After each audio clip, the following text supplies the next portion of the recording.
إن الحمد لله نحمده ونستعينه ونستغفره ونعوذ بالله من شرور أنفسنا وسيئات أعمالنا من يهده الله فلا مضل له ومن يضلل فلا هادي له وأشهد أن لا إله إلا الله وحده لا شريك له وأشهد أن محمدا عبده ورسوله أما بعد فإن خير الحديث كتاب الله وخير الهدي هدي محمد صلى الله عليه وسلم وشر الأمور محدثاتها وكل محدثة بدعة وكل بدعة ضلالة وكل ضلالة في النار.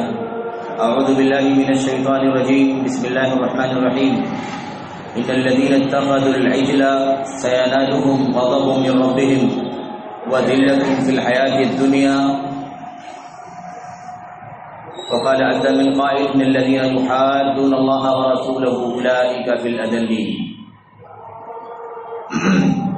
وقال النبي صلى الله عليه وسلم بعثت بين يدي الساعة بالسيف حتى يعبد الله وحده لا شريك له وجعل رزقي تحت ظل رمحي وجعل الذل والصغار على من خالف أمري ومن تشبه بقوم فهو منهم. برادران اسلام، دیگر ملی بھائیوں، نوجوان دوستوں، احباب اور بزرگوں، قابل احترام ماؤں اور بہنوں، عزیز بچوں، ہم اور آپ کو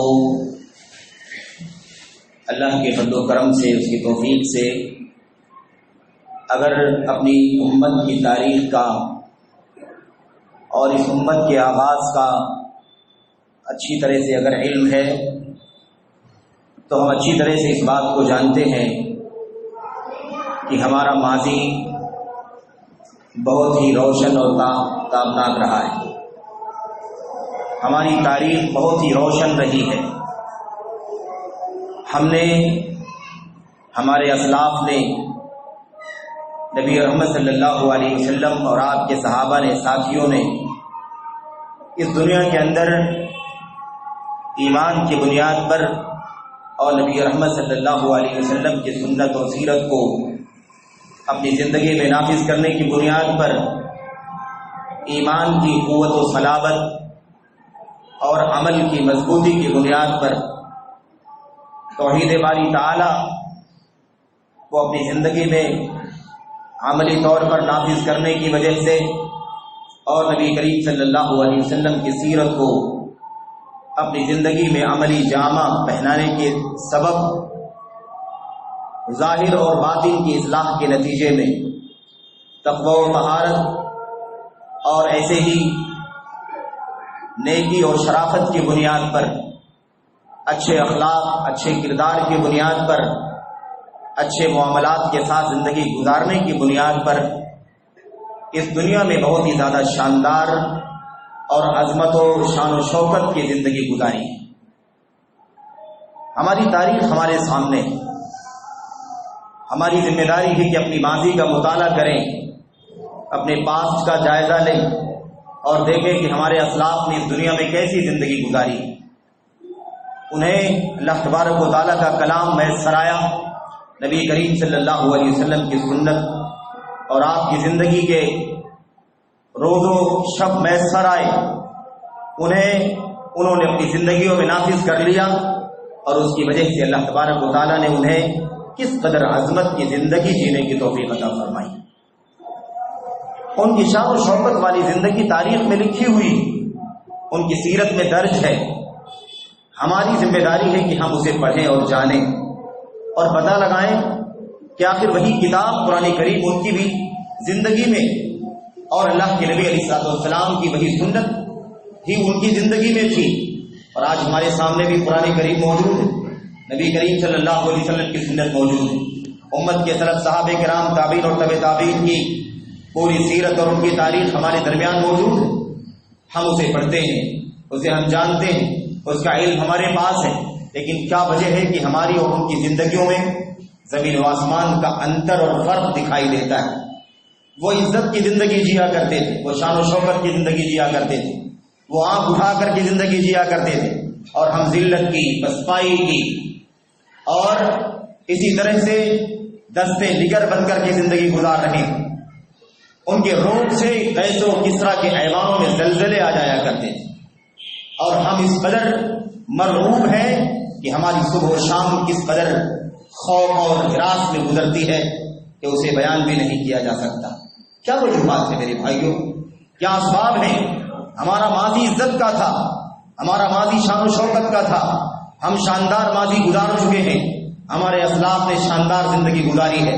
اس دنیا کے اندر اللہ تبارک و تعالیٰ نے ان کی زندگیوں کو انسانیت کے لیے، آنے والی انسانیت کے لیے مثال اور سمپل بنا دیا ہے، اور ہم آج قرآن کریم، نبی کریم صلی اللہ علیہ وسلم کی سنت کے نام لینے والے، اسلام کے نام لیوا، کتاب و سنت کے نام لینے والے، اللہ کے نبی علیہ السلام کے صحابہ، تابعین اور بعد کے جو امت کے لوگ ہیں، ان کی زندگیوں کو اپنے سامنے رکھنے کے باوجود بھی ان کے بالکل برخلاف زندگی گزار رہے ہیں۔ ذلت ہے، پستی ہے، ہر طرف خوف ہے، ہراس ہے، ڈر ہے، عزت کے اندیشے ہیں، مال کے اندیشے ہیں، زندگی کے اندیشے ہیں، خون کا خوف ہے، جان کا خوف ہے، ہر طرف مسلمان مشکلات اور پریشانیوں سے دوچار ہے۔ یہ شان و شوکت ذلت میں کیسے تبدیل ہو گئی؟ یہ عظمت اور یہ سطوت اور یہ شان و شوکت پسپائی میں، ہزیمت میں اور ذلت میں، خاری میں کیسے بدل گئی؟ اس کے پیچھے کیا اسباب ہیں؟ میرے بھائیوں، کیا ہماری ذمہ داری نہیں بنتی کہ ہم اس کا مطالعہ کریں اور اسے جاننے کی کوشش کریں کہ وجہ کیا ہے، کیوں ہمیں اس طرح سے آج ذلت کا منہ دیکھنا پڑتا ہے؟ ہم مختلف انداز کے تبصرے کرتے ہیں، مختلف انداز کی باتیں کرتے ہیں، اور آج میڈیا کے اسباب اور وسائل ہمارے ہاتھ میں بڑی آسانی کے ساتھ فراہم ہے۔ ہم جو جس طرح سے چاہتے ہیں اپنی باتیں صحیح غلط کی تفریق کے بغیر، حق اور باطل کے تفریق کے حق اور باطل کی تفریق کے بغیر، تمیز کے بغیر ہم اسے یہاں سے وہاں پھیلاتے ہیں، اور ایک دوسرے کی باتوں کو سن کر کے اسے پسند یا ناپسند کرتے ہیں، اور اس کے مطابق اپنی تجزیات اور اپنے تبصرے ایک دوسرے کو منتقل کرتے ہیں۔ میرے بھائیوں، میرے بزرگوں، کیا اس سے ہماری مشکلات حل ہو جائیں گی؟ کیا ہماری پریشانیاں دور ہو جائیں گی؟ کیا ہماری یہ شکایتیں، ہماری ذلت، ہماری پسپائی اور دنیا میں جو ہم جس طرح سے پستی کی زندگی گزار رہے ہیں، کیا یہ سب ختم ہو جائے گا؟ یہ کسی مسئلے کا حل بن سکتا ہے کیا؟ میرے بھائیوں، میرے بزرگوں، ظاہر سی بات ہے کہ ہم جس دین کے ماننے والے ہیں، اللہ کی کتاب قرآن کریم میں اور نبی کریم محمد رسول اللہ صلی اللہ علیہ وسلم کی سنت میں، اللہ کے نبی علیہ السلام کے صحابہ کرام اور ان کے بعد تابعین، تبع تابعین کی زندگیوں میں اور ان کی سیرت کے اندر وہ سب کا سب موجود ہے۔ ہمیں چاہیے کہ ہم اس کو اپنے راستے کی روشنی بنائیں، اپنی زندگی گزارنے کے لیے مشعل بنائیں، اور اس کے ذریعے سے اپنی زندگی کا لائحہ متعین کریں۔ دیکھیں کہ وہ کیا تھے اور ہم کیا ہیں، وہ کس طرح سے اوج ثریا پر تھے اور ہم کس طرح سے آج زمین کی پستیوں پر بکھرے ہوئے ہیں۔ میرے بھائیوں، میرے بزرگوں، ہماری ذمہ داری بنتی ہے کہ ہم حالات کی نزاکت کے معاملے میں، اللہ کی کتاب کی روشنی میں، نبی کریم صلی اللہ علیہ وسلم کی سنت کی روشنی میں اپنی زندگی کا لائحہ متعین کریں۔ کیا وجوہات ہیں کہ ہم ذلت کا منہ دیکھ رہے ہیں؟ کیا وجوہات ہیں کہ دنیا کے گوشے گوشے میں اس میں کوئی تفریق بھی باقی نہیں بچی ہے؟ بظاہر معمولی فرق کے علاوہ زیادہ کچھ فرق باقی نہیں بچا ہے کہ وہ اسلامی ممالک ہوں کہ غیر اسلامی ممالک ہوں، عرب ہوں یا نان عرب ہوں، عرب ہوں یا عجم ہوں، اس کا بھی کوئی فرق کم و بیش کے علاوہ زیادہ کچھ باقی نہیں بچا ہے۔ آخر کیا وجہ ہے کہ اسلام کے نام پر، مسلمان کے نام پر، اسلام اور مسلمانیت کے نام پر ذلت کیوں چھوڑ دی گئی ہے؟ ہماری اور آپ کی زندگیوں میں ذلت کیوں مسلط ہو گئی ہے؟ کیوں ہم اس کا شکار ہوتے جا رہے ہیں؟ کیا وجہ ہے کہ ہر طرف ہم ہی پسپا ہیں، ہم ہی پستی کا شکار ہیں، ہم ہی ہر طرح سے کچلے اور مارے جا رہے ہیں؟ کیا وجہ ہے کہ ہمارا روح ختم ہو چکا ہے؟ کیا وجوہات ہے کہ ہم دنیا کی تمام تر قوموں میں سب سے زیادہ پست گنے جا رہے ہیں، اور ہمیں کوئی شمار کرنے کو بھی ہمارے مقام اور ہمارے مقام اور ہمارے مرتبے کو اور ہماری اہمیت کو تسلیم کرنے کو بھی کوئی تیار نہیں ہے؟ ہم بالکل ہی بے وزن ہو گئے ہیں، بے بقات ہو چکے ہیں، لوگوں کی نگاہوں میں ہماری کوئی قیمت اور کوئی گنتی اور شمار بھی باقی نہیں بچا ہے۔ یہ جو صورتحال بن گئی ہے میرے بھائیوں، یہ صورتحال ہمیں اس بات پر سوچنے پر مجبور کرتی ہے کہ ہم آئیے اللہ کی کتاب کی آیات کا اور نبی کریم صلی اللہ علیہ وسلم کی سنت کا جائزہ لیں، اور بہت ہی اختصار کے ساتھ بھی اگر ہم جائزہ لے لیں تو انشاءاللہ تبارک و تعالیٰ وہ پسپائی کے اسباب کیا ہیں، وہ ذلت اور خواری کے وجوہات کیا ہیں، وہ اس دنیا کے اندر بے عزت ہو کر کے، بے وقات ہو کر کے زندگی گزارے جانے کے، مستحق قرار دیے جانے کے اسباب اور عوامل کیا ہیں، ان سب کی انشاءاللہ تبارک و تعالیٰ کچھ نہ کچھ معلومات ہو سکتی ہے۔ ہماری ذمہ داری بنتی ہے کہ اس کا جائزہ لیں، ہم اپنے حالات کو سیاسی تبصروں کے ذریعے سے، سیاسی ٹپڑیوں کے ذریعے سے نہ ٹال دیں اور ادھر ادھر کے ممالک پر کمنٹ کر کے، ادھر ادھر کے لوگوں پر کمنٹ کر کے یہ دنیا کیا کر رہی ہے، عرب ممالک کیا کر رہے ہیں، فلاں ملک کا بادشاہ کیا کر رہا ہے، یہاں کی چیز کیا کر رہی ہے، یہ ساری چیزیں میرے بھائیوں فضول ہیں، یہ ساری باتیں بکواس ہیں، یہ ساری چیزیں شیطانیت کے وسوسے ہیں جو آپ کو اصل نقطے پر آنے سے روکنا چاہتا ہے۔ شیطان نہیں چاہتا کہ آپ اپنی ذلت، اپنی کمزوری، اپنے مسائل کی، اپنی پریشانی کے حالات کا صحیح حل تلاش کر سکیں، اس کے اصل علاج تک آپ رہنمائی حاصل کر سکیں۔ شیطان اس کے لیے ہرگز آمادہ و تیار نہیں ہے، لیکن ہماری ذمہ داری بنتی ہے کہ ہم اللہ کی کتاب اور نبی کی سنت پر اچھی طرح سے اس کا مطالعہ کر کے اس کے اصولوں پر اپنے آپ کو رکھیں اور دیکھیں کہ عزت کے اسباب کیا تھے، شان و شوکت کی زندگی کے اسباب کیا تھے اور ذلت اور پسپائی کے اسباب کیا ہیں۔ میں انشاءاللہ تبارک و تعالیٰ کچھ باتیں تو 4-5 نقاط میں آپ کے سامنے انشاءاللہ تبارک و تعالیٰ اللہ کی کتاب کی آیات اور نبی کریم صلی اللہ علیہ وسلم کی سنت کی روشنی میں رکھنا چاہتا ہوں، اور آپ تمام بھائیوں کو، تمام مسلمانوں کو بلا کسی مسلک و مشرب کے، بلا کسی تفریق کے، مکتب فکر کے، مذہب کے، میں میرے بھائیوں اللہ کے کلام کی یہ آیتیں، نبی کریم صلی اللہ علیہ وسلم کی حدیثوں کی روشنی میں یہ باتیں پہنچانا چاہتا ہوں، اور آپ سے التماس کرتا ہوں، آپ سے درخواست کرتا ہوں، تمام لوگوں سے اس بات کی اپیل کرتا ہوں کہ اللہ تبارک و تعالیٰ سے توفیق مانگیں اور اللہ کے کلام کی ان آیتوں پر غور کریں، اللہ کے نبی علیہ الصلوۃ والسلام کی ان حدیثوں پر غور کریں اور اسے اپنی زندگی میں عملی شکل دینے کی کوشش کریں، تبدیلیاں پیدا کریں، اپنی کمیوں کا، اپنی خامیوں کا جائزہ لے کر کے اسے دور کرنے کی، اپنی زندگی سے باہر نکالنے کی کوشش کریں، ذلت کے اسباب کو ختم کریں اور عزت اور شان و شوکت کے اسباب کو بروئے کار لائیں، تاکہ اللہ تبارک و تعالیٰ ہمیں پھر وہ مجد و شرافت کا، وہ جو تاریخ گزر چکی ہے، اللہ تبارک و تعالیٰ دوبارہ ہمیں میسر فرمائے اور اللہ تعالیٰ ہمیں پھر ذلت سے، پستی سے نکال کر شان و شوکت کی اور عظمت و شرافت کی زندگی جینے کی توفیق عطا فرمائے۔ اللہ تعالیٰ سے دعا کرتے ہیں میرے بھائیوں، میرے بزرگوں، قرآن کریم کی آیات بتلاتی ہیں کہ جب تک ہم اپنے آپ کو بدلتے نہیں، ہم برے نہیں ہو جاتے، ہمارے عقیدے برباد نہیں ہوتے، ہمارے ایمان میں خلل نہیں ہوتا، ہم اللہ کی کتاب سے دور نہیں ہٹتے، نبی کی سنت کی مخالفت نہیں کرتے، اللہ اور اس کے رسول صلی اللہ علیہ وسلم کی تعلیمات سے بغاوت مول نہیں لیتے، جب تک اللہ تبارک و تعالیٰ سے اور اس کے رسول صلی اللہ علیہ وسلم کی تعلیمات سے جنگ نہیں کرتے، جب تک ہم اللہ اور کے رسول کے حکم سے سرداری نہیں کرتے، تب تک اللہ تبارک و تعالیٰ کی طرف سے عزتیں نازل ہوتی ہیں، برکتیں اترتی ہیں، شان و شوکت ملتی ہے، اس دنیا کے اندر سب اٹھا کر کے جینے کی توفیق ملتی ہے۔ اور جب ہم اپنے ان حالات کو تبدیل کرتے ہیں، ہم اللہ سے بغاوت مول لیتے ہیں، اللہ کے بندوں کے حقوق کو پامال کرتے ہیں، توحید سے بغاوت، سنت سے بغاوت کرتے ہیں، شرک اور کفر کا ماحول بازار گرم ہو جاتا ہے، بدعات اور خرافات کی طوفان کھڑا ہو جاتا ہے، تو اللہ تبارک و تعالیٰ کی طرف سے سماج کے اندر حرام کاریاں عام ہو جاتی ہیں، حرام کاروبار عام ہو جاتے ہیں، بد اخلاقیاں، بد کرداریاں، زناکاریاں، فحشکاریاں عام ہو جاتی ہیں۔ اللہ تبارک و تعالیٰ کی سنت آتی ہے، اللہ کا نظام آتا ہے، اللہ تبارک و تعالیٰ کا فیصلہ آتا ہے، اللہ تبارک و تعالیٰ اس کی عزت کو ذلت سے بدل دیتا ہے، اس شان و شوکت کو پسپائی سے تبدیل کر دیتا ہے۔ میرے بھائیوں، اس کامیابی کو اللہ تبارک و تعالیٰ ہزیمت سے اور خواری سے تبدیل کر دیتا ہے۔ یہ اللہ تبارک و تعالیٰ کا نظام ہے۔ بہت ساری آیتوں میں اللہ تبارک و تعالیٰ نے اس بات کی وضاحت فرمائی ہے، جس کا یہ موقع نہیں ہے، ہم اس میں جانا نہیں چاہتے، ہم یہ جاننا چاہتے ہیں کہ وہ کون سے اسباب ہیں جن اسباب کی وجہ سے مسلمانوں کو عزت کے بجائے ذلت کا منہ دیکھنا پڑ رہا ہے۔ یہ گت کیسے بن گئی ہے ہماری، یہ درگت کیسے ہو گئی ہے ہماری، آج ہم کس طرح سے پست ہو گئے، کیوں ہو گئے، اس کے پیچھے اسباب کیا ہیں۔ میں نے آپ کے سامنے قرآن کریم کی 2 آیتیں پڑھی ہیں اور مزید آیتیں حدیثیں بھی آپ کے سامنے پڑھنا چاہوں گا۔ اللہ تبارک و تعالیٰ نے قرآن کریم کے اندر بنی اسرائیل کا نقشہ کھینچا ہے، بنی اسرائیل کی داستان بیان فرمائی ہے، اور آپ جانتے ہیں کہ بنی اسرائیل کے لوگوں نے، یہودیوں نے بچڑے کو پوجنا شروع کر دیا تھا۔ اللہ تبارک و تعالیٰ کے سامنے سر جھکانے کے بجائے، توحید کے بجائے بچڑے کی عبادت کرنا شروع کر دیا تھا، عجل کی عبادت کرنا شروع کر دیا تھا۔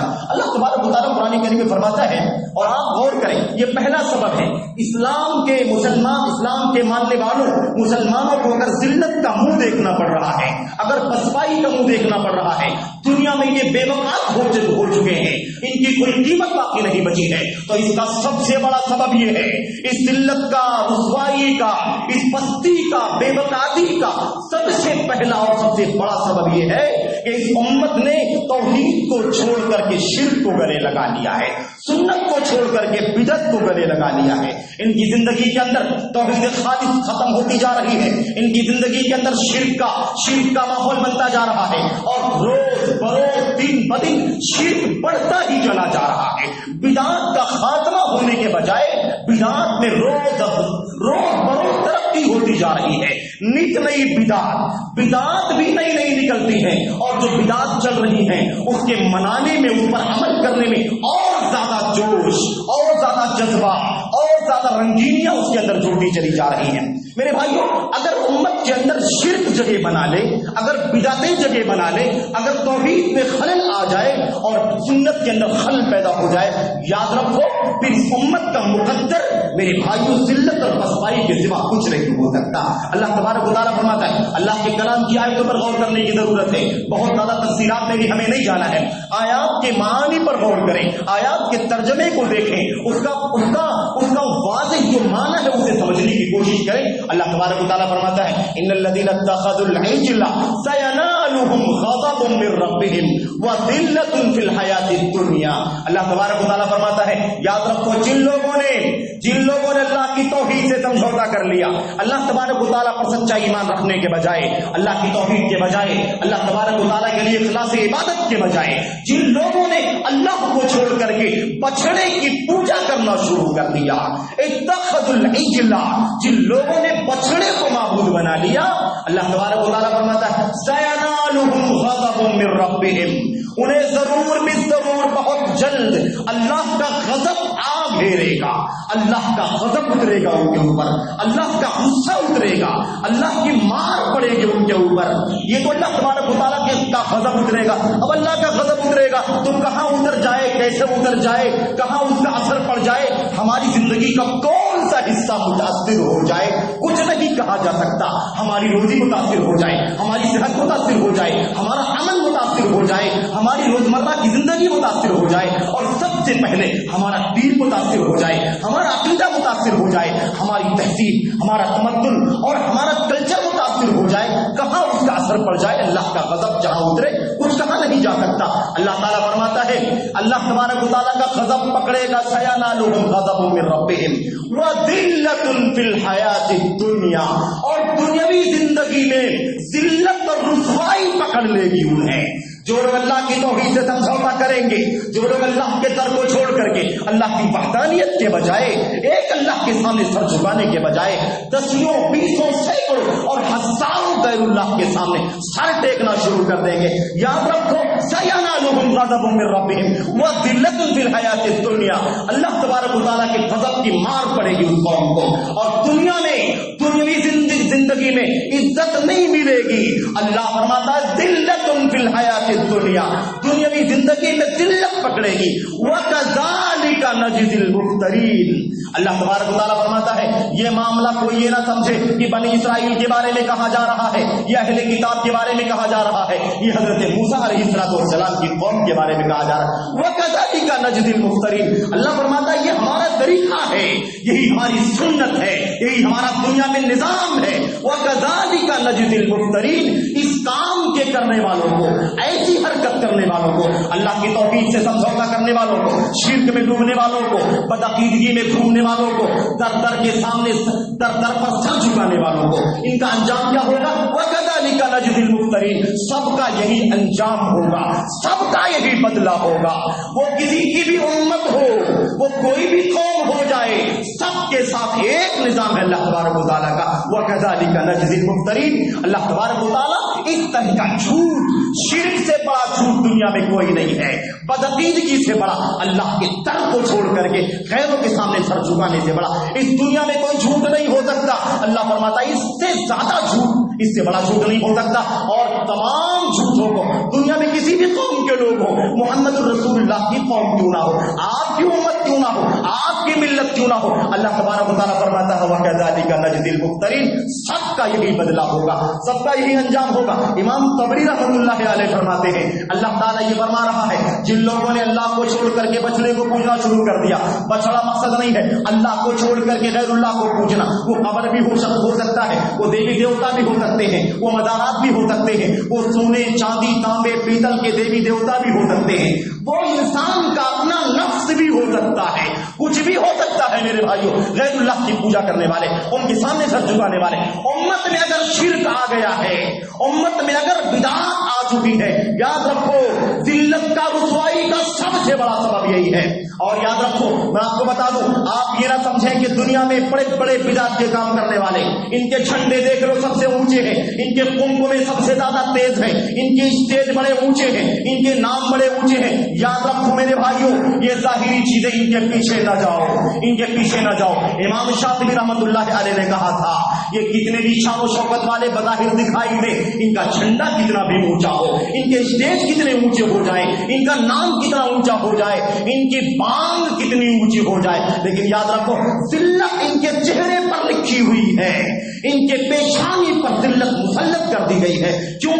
اس لیے کہ اللہ کے در سے سر ہٹانے والوں کا انجام ذلت ہے. محمد رسول اللہ صلی اللہ علیہ وسلم کی سنت اور آپ کی اتباع سے ہاتھ کھینچنے والوں کا انجام بھی ذلت ہے. اللہ کے نبی نے فرمایا تھا صلی اللہ علیہ وسلم نے, اور بڑی پیاری حدیث ہے, آپ نے فرمایا تھا بعثت بین یدی الساعۃ بالسیف حتی یعبد اللہ وحدہ لا شریک لہ, مجھے قیامت سے پہلے تلوار دے کر کے بھیجا گیا ہے تاکہ اس روئے زمین پر اللہ کے سوا کسی کی عبادت نہ کی جائے, اللہ کے سوا کوئی ساجی اور اللہ کے ساتھ اس کا کوئی ساجی اور شریک نہیں ہے.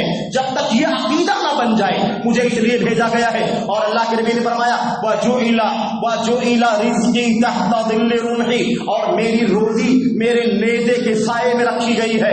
وَجُعِلَ الذُّلُّ وَالصَّغَارُ عَلَى مَنْ خَالَفَ أَمْرِي, اور ذلت, رسوائی, پستی, ہزیمت, ناکامی, شکست یہ کس کا انجام بنا دی گئی ہے؟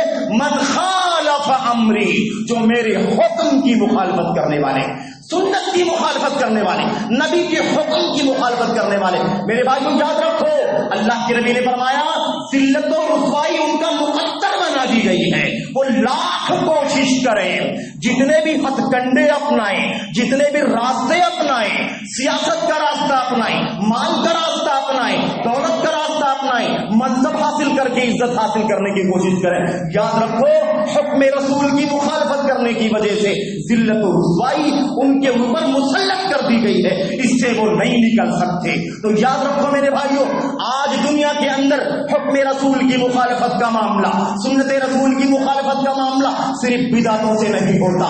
بدعتیں تو بڑی مخالفت ہے سنت کی, لیکن میرے بھائیوں اللہ کے دین کی خلاف ورزی کا کوئی بھی کام, اللہ کے دین کی خلاف ورزی کا کوئی بھی کام یہ سنت سے بغاوت ہے, سنت سے بغاوت ہے. حکم رسول سے سرتابی اختیار کرنا ہے, ارادہ اختیار کرنا ہے. میرے بھائیوں آج جاؤ, میرے بھائیوں اپنی زندگیوں کا جائزہ لے کر کے دیکھو, کتاب و سنت کے نام لینے والوں, اللہ کے نبی کے سنت کے مت والوں, حدیث رسول پر اپنی جان لٹا دینے کا دعویٰ کرنے والوں, اپنی زندگی کا جائزہ لے کر کے دیکھو ذرا کہاں کہاں سنت کی مخالفت ہوتی ہے. اپنا کاروبار ذرا دیکھ لو, کہاں سنت کی مخالفت ہے, کہاں کہاں حرام کی ملاوٹ ہے. اپنی گھرولی زندگی دیکھ لو, کہاں کہاں حرام ہے, کہاں کہاں سنت کی مخالفت ہے. اپنی شادی بیاہ کے فنکشن دیکھ لو, اپنا بزنس دیکھ لو, اپنا کپڑا دیکھ لو, اپنا لباس دیکھ لو, اپنا حلیہ دیکھ لو کہ کتنا سنت کے مطابق ہے.